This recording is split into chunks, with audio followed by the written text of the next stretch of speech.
संजय राऊत आज सकाळी 11 वाजता मालेगाव कोर्टामध्ये हजर राहणार आहेत। मंत्री दादा भुसेंचा संजय राऊतांच्या विरोधात अब्रू नुकसानीचा दावा आहे। याबाबत मालेगाव कोर्टामध्ये राऊतांचा जबाब नोंदवला जाणार आहे।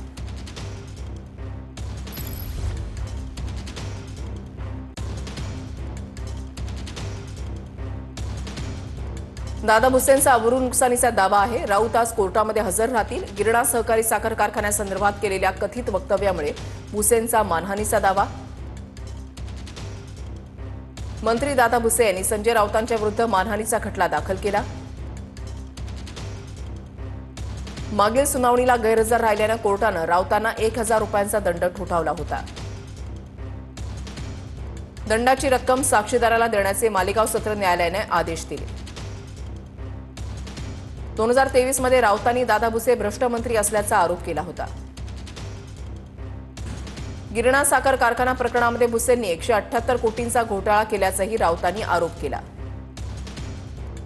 या प्रकरणामध्ये मागील वर्षी राऊतांच्या विरोधात अटक वॉरंट जारी करण्यात आलं।